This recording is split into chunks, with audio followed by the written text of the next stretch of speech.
afternoon, and thank you for joining. My name's Courtney Gibson, and it's my privilege to be the CTO and the Chief Information Security Officer at BioConnect. Thank you for joining us today. We've had a chance today to talk about a number of different products that we have in the marketplace. And I want to take some time in this session to step back and look at some of the lessons that we've learned at BioConnect as we have built products around how to deal with issues of biometrics, biometric privacy, and really how to manage the risks of new access control technologies as they come to market. Every year, every one of us has to contend with increased business risk. Our workplaces are becoming more distributed. We're conducting more transactions online, and those online transactions, every one of them are for increased value and increased risk. And we're collecting and processing a lot more personal information about our customers and about our staff as we look to create customized products and services for everyone that we serve. And as a result, we all have a growing regulated need. We need to safeguard that personal information. We need to create safe workplaces. And now we need to create healthy workplaces. Access control systems are rapidly evolving. And the systems that we installed 10 years ago need to be revisited. Keys and cards are problematic. They can be lost, they can be forged, they can be duplicated. On this slide, I've got a couple of pictures that look at some of the problems that we've seen in the past. And this one photo comes from a story from a few years ago. There was an article on the New York subway system. And accompanying the article was attached a photograph of a reporter standing with a key that opened one of the access gates, and inadvertently, the photo was posted at a high enough resolution that people were able to decode the key and start making copies. And a month later, newspaper articles started to appear, somewhat unfortunately, with even higher resolution copies of the key, showing that people were now starting to duplicate the keys and get into places in the subway that they weren't supposed to, avoiding fares and generally violating the physical access controls that have been put in place. Now, our company's keys are unlikely to appear on the copies of newspapers, but the problem remains that the things that we use for access control can be duplicated, and those things don't identify people. They're just things. Check out our YouTube channel, and we talked about some of the problems that continue to exist. Card technology is subject to the same sort of problems that keys had previously. Better physical and digital security comes from knowing who you are serving, the people involved in those transactions, not something they have or something that's in their pocket, but who that person is. And presumably you're here because you're using biometrics today, or you're considering using biometrics, and you want to understand how to better manage those risks. BioConnect is involved in biometric access control in some of the most complicated installations that enterprises have. We serve multi-site environments where we need to look at the problem of providing identity across a diverse number of locations. We provide non-traditional access control for cabinets and small spaces, not just doors and buildings. And we provide unified access that brings together digital and physical systems. There's a lot of benefits there, but there's a real risk that identity information can start to exist in even more pools than it did before, and that you then need to worry about protecting those. And these complex infrastructures have really given us an opportunity to think about a lot of the problems involved with biometric privacy, security, safety, and how to address them. And I really want to spend some time today. We'll have time for questions at the end of this. But I wanted to spend some time today and really just share the process of a product evolution, our most recent product that we brought to market. Not looking as much at the product features, but really looking at the concerns that we've had to address as we were looking to build out product that would be safe to use and easy to use from a biometric privacy and security standpoint. So let me start just by covering what those requirements are. As you're thinking about biometrics, or as you're dealing with biometrics today, you're dealing with a rapidly evolving regulatory landscape. And there's really two buckets of responsibility. The business, as a business, you have responsibilities around how you manage biometrics, And individuals have a number of rights around those two. Let me start with the business side, and then we'll talk about the individuals. From a business perspective, it really starts from the bottom here. It starts with technology selection.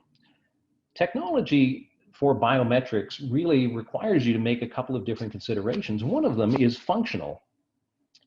Fingerprint readers are starting to cede way to video biometrics, facial detection. But facial detection recently has come up against problems with masks. If you're using iris detection, in theory, iris scans can divulge people's health information in some capacity about their eyes.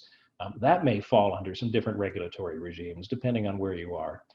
The security landscape continues to evolve. Sensor technologies are always improving. Mobile technologies are now pushing into physical access.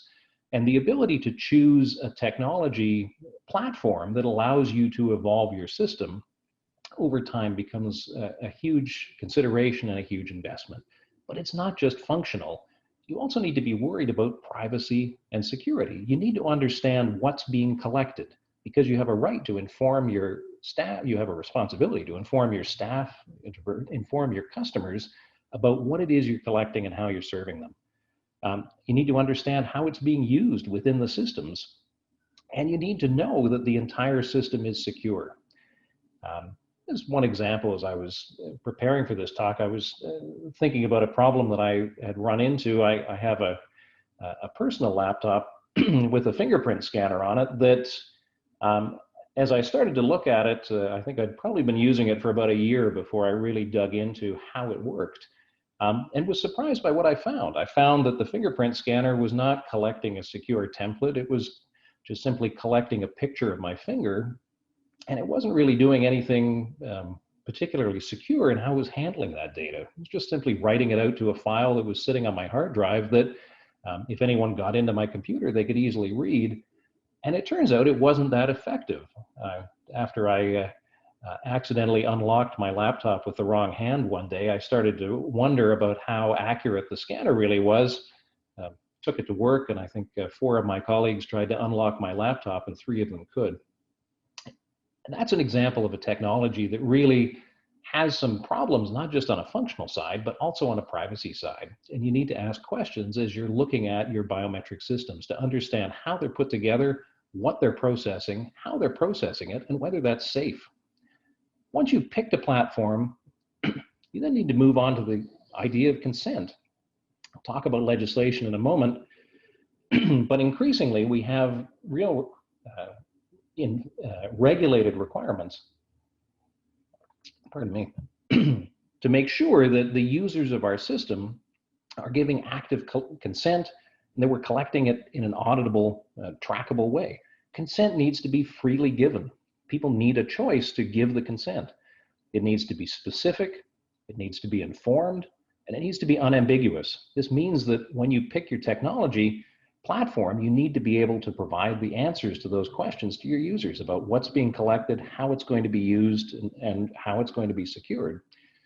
And ultimately, then, you need to move into an understanding of how you are going to protect that trust that you built with your staff, with your customers who are using that system. We all understand the need to protect our digital infrastructure, but as our systems move to the cloud, software as a service, infrastructure as a service, even our offsite backups of data that contain PII and potentially health information of our customers, the complexity of securing our physical infrastructure is growing every year as we virtualize where our infrastructure lives. And as we need to secure more and more places, it means that the identity information associated with those security systems needs to be available in more and more places. And that distribution of identity that follows the distribution of our infrastructure really adds to the challenge of safely dealing with biometrics. I'll talk about that a little bit more as well. You've layered in a good platform, you've got consent, you've secured it well, but the risks of the complexity of doing all of that hasn't gone without notice from the regulatory side. And there is a growing mosaic of regulatory requirements that cover the responsibilities around doing all of those things, and now increasingly require public reporting and disclosure if there's any failures. And this is giving rise to a whole host of regulations. If you're joining us from Europe, the UK, GDPR is a major driver of change in the industry as we think about biometrics and we think about the need for all of the security, consent, and disclosure around them. In the US, this is a state-by-state initiative. We've seen biometric privacy legislation now come up in Illinois, Texas, Washington, California, New York, and the remaining states and territories are going to be adding in their own legislation soon as time goes on. In Canada, we deal with PIPEDA as well. So from a business standpoint, there are a number of things that you need to be thinking of and managing, or that you need to pick a platform that can think of and manage for you as you deal with these. And I'll talk a little bit, as I get into the case study here, about how we think about this as we build products and how this comes into the design stream, how it comes into the product selection, how it comes into the technology selection that we use. As we move to think about the individual, which, quite frankly, we're all impacted by this. This is probably the more important consideration. We all have rights when it comes to the use of biometrics. And as individuals, we need to be concerned about a few things. We need to be concerned about the right to remove ourselves from biometric systems, the right to revoke our access. How do I delete my biometrics out of a system if I don't want them to be there anymore? And this right is important because as a user, I'm probably concerned about two things.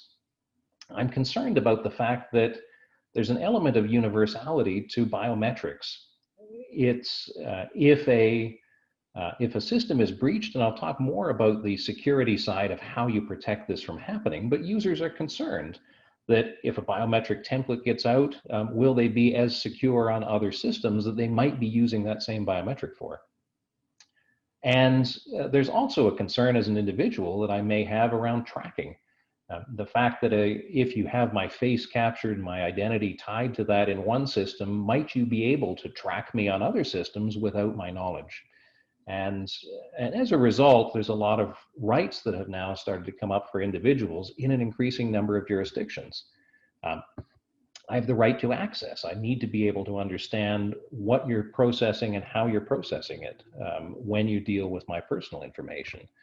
I have the right to be forgotten. I have the right to be able to remove myself from systems, and I need to concern myself with the privacy impact of a breach, the privacy impact of tracking, and in a growing number of jurisdictions, the right to civil action against companies that violate their protection responsibilities are starting to be ascribed to individuals. So all of these things come into play as we think about product design and as we think about technology choices. And as a member of the technology team who's making some of those decisions, all of us have a role to play in understanding how BioConnect can be a partner with you and your companies in helping you manage these risks. I want to use as an example one of our most recent products that we rolled out, BioConnect Link, and talk about some of the choices that we've made and some of the decisions that come into play if you are manufacturing biometric solutions that you need to be considering in order to protect your customers. And hopefully this gives you a list of questions, whether you're looking at our products or whether you're looking at a system that you have today, that you could be asking yourself around whether you're well protected and whether your system is allowing you to address all the right needs. Our BioConnect Link system, I'll show a quick video example in a moment, essentially allows you to use digital technology on your phone to provide a higher layer of security for your doors. And it starts with our BioConnect mobile app on your handset, which is a biometric scanner effectively in your pocket.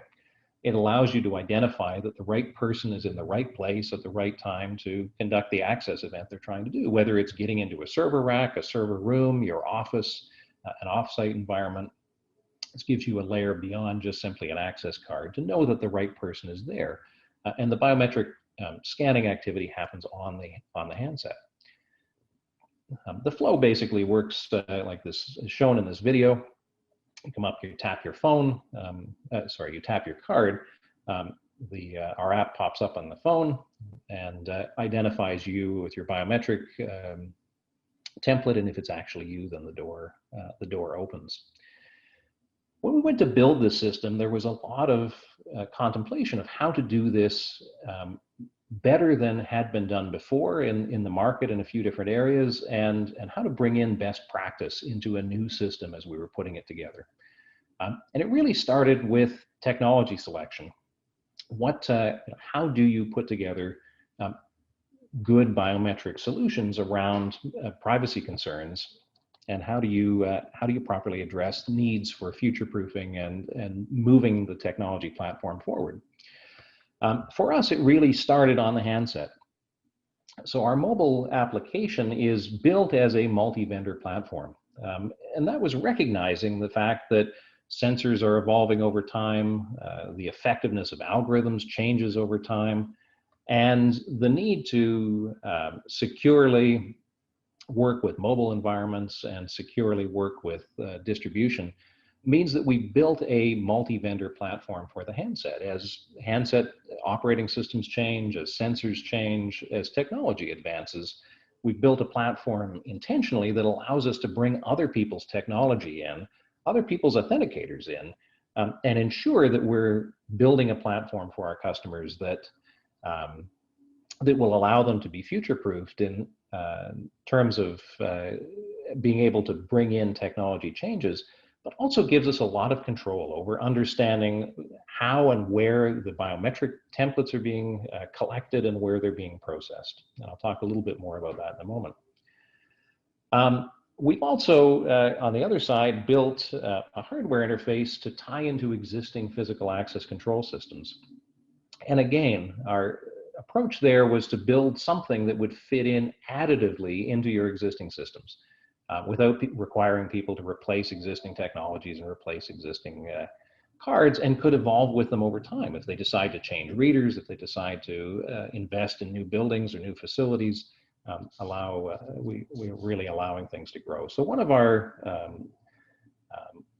our guiding principles as we start product design is really looking at how we can continue to build the best of breed into our solutions over time and build flexible platforms. And I think that's a key to starting with a good technology choice. Once we picked an architecture, we then really, our next question was looking at data security. How can we assure ourselves that what we're gathering, what we're processing, and the ways that we're going to be interacting with our customers' environments are as secure as possible? On the mobile side, this really started with a look at how and where we're gathering biometrics. If you caught one of our earlier talks, where we went a little more in depth into the BioConnect mobile application, there we described our approach to biometric templates, and within our system, we keep our processing as close to the edge as we can in order to ensure that we're not sharing information in a way that could be compromised, that we're not creating new pools of data that an enterprise needs to secure, and that we're simplifying the ability for our customers to comply with privacy regulations and privacy needs. Starts with templates, really, with biometric systems. As users enroll into our systems, the templates are stored on the phone, and they don't leave the phone. We have some additional security that takes place on the phone to ensure that it's not been rooted or jailbroken, and that we can trust the application that's executing there. But at the end of the day, biometric templates really belong to individuals.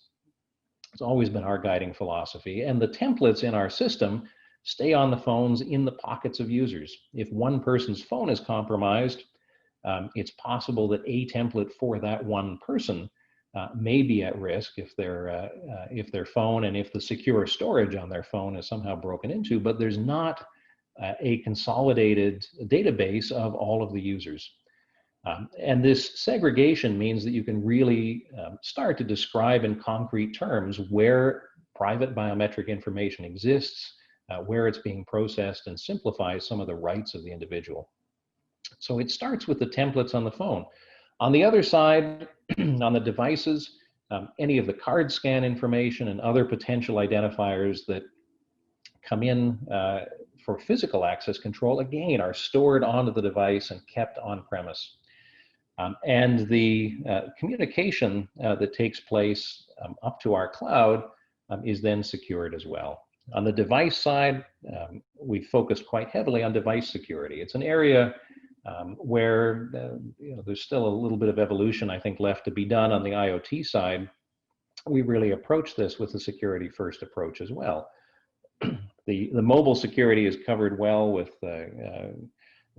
mobile operating systems and secure elements on the phone. For our devices on premise, we really started from the ground up with application signing, secure boot, encrypted flash memory. The protections start really from the edge of the network and work up. And this allows us to guarantee confidentiality, integrity, availability of our systems. I mentioned this segregation and how it gives some strong guarantees that can be offered around privacy and around how companies can use this type of a system to fulfill their obligations.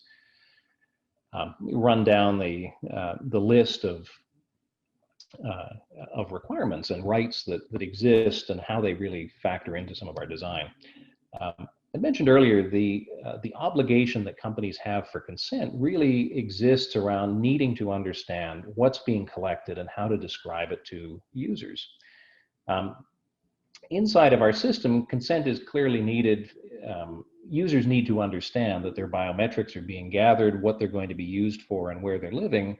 And it becomes easy to explain this to an end user and to gather informed, unambiguous consent when you tell the users that the templates are on their phone, they're not being consolidated, and they're not being processed off the device. It makes it easy for someone to enact their right to be forgotten. They can simply remove the app from their phone, and the PII is deleted along with the app. In order to give that segregation, we've created technology that allows us to create strong pseudo-anonymized credentials for users and for access cards. I mentioned earlier that all of the access card information stays on premise on our device. All the templates stay on the mobile devices that are in the user's pockets. And we've worked hard to create technology that allows us to transform the identity of the user from the phone, the identity of the card, that's the card scan that's taking place inside the enterprise. And we have created ways of communicating those up to the cloud that meet the standards for pseudo-anonymization that are required by GDPR and other similar pieces of legislation, which means that the processing activity that takes place in the cloud does not have the same standard of consent, reporting, and breach responsibility that exists for traditional systems. If you have centralized locations where personally identifiable information, biometric templates, other information about behavior and performance of users, wherever that information exists, if it can be tied back to a specific individual, it's subject to privacy requirements around reporting, around consent, around data offshoring restrictions. When you can create a system which has very sharply defined pools of information, and you can connect them in a way that allows you to anonymize the connections. If a user removes themselves from the system, all of the other information about them gets rendered useless and cannot be connected back to them anymore. And this provides strong guarantees that you can offer your users around what you're processing and where you're processing it. This simplifies things like breach reporting, because very little of the system actually contains personal information. It means that very little of the system is subject to legislative requirements around breach reporting. It doesn't change how we secure it, but it changes the risk profile of what's being passed around within the infrastructure. In terms of right of access, it becomes much easier to fulfill those reporting rights. If a user requests right of access, it's very easy to determine what information that can be used to identify that user would need to be pulled out and reported to them. And again, very little information in this system is directly attributable to an individual. And this makes it easier from a privacy impact on the users, understanding that breaches of systems really minimize any risk of privacy violation for those users, makes it easier for users to consent, makes them easier to consume from an enterprise standpoint, and ultimately creates safer solutions for users. So this was a quick overview of a number of the things that we consider as we build systems. We look to build platforms. We look to make it easy to consent.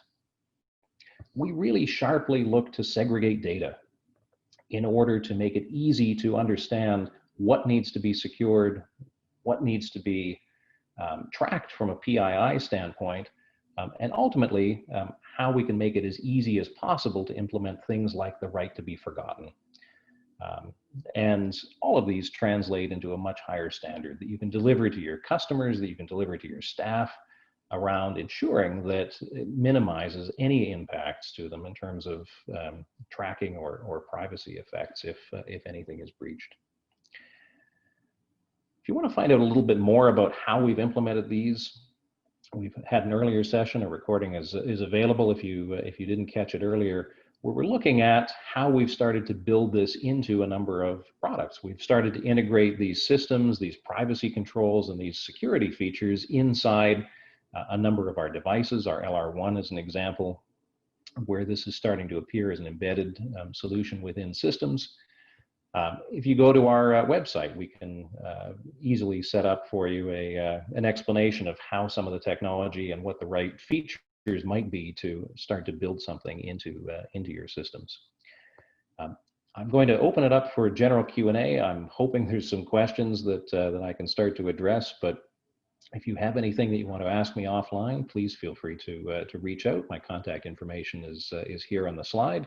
And I think at that, I'm going to open things up and see if anyone has any questions.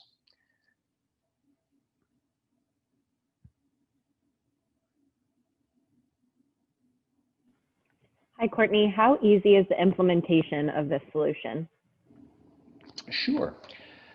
It's we've designed this really to not replace your existing systems, but layer on top of them. And there's a couple of touch points that a full implementation would involve. It would involve making a connection into your existing access control system software. So there's an easy software installation that happens on premise that is used to gather the physical access card data and the users out of your existing access control system, whatever it might be, Linnell, Secure, Genetec. We interface with 80% of the market. You install a simple software application. You install a hardware device, or you install something like our LR1 attached to your panels. So if you have an existing system that has readers and panels that you're not looking to swap out, we have a small box that you can insert in between the readers and the panel, and that will start to provide the layer of protection to those card scans. We found on average it takes anywhere from about 15 minutes to half an hour to install one of these boxes, depending on the accessibility of your panel and your wiring. And then once it's connected, there's a simple enrollment process for your users. Emails get sent out, the users get instructed to set the app up, and then everything's connected. If you are already using a different multi-factor authenticator, I had described our BioConnect Biometric application, but if you're using something like Okta, Ping, Duo, we have solutions that use those existing authenticators. If you have something today, you may already be using to protect your VPNs, protect your desktop logins. And there's real power in that, not having to have users change the applications on their phone, not having to have them change readers and cards and procedures at the door, means you can leverage the things that are already in your users' hands to roll out some real security really quickly. I see one other question that came in. What do you see as the biggest privacy shift as a result of COVID-19. I think there are a couple of different answers to that. I think there's a number of shifts that have taken place. I think one of them quite clearly is COVID-19, in my estimation, is really accelerating the movement to cloud for a lot of us. We're virtualizing services, either because we may not have as many staff on premise to manage things. We're looking to swap CapEx for OpEx from a budget standpoint, and virtualization really helps there. I think a lot of our infrastructure is being distributed in a lot more places. And it means, I think, in the future, we're going to spend more time with staff having to go into data centers and visit our infrastructure in places that we didn't have to get into previously. And that opens a lot of potential privacy concerns around where the identity of my staff has to live if my infrastructure starts to live in more and more places. So that's certainly one privacy shift that's changing. And I think another one really has to do with our responsibilities for creating healthy workplaces for our staff, as we have to start asking people questions around the potential health status, COVID screening type questions, to ensure that they are healthy and their coworkers are safe.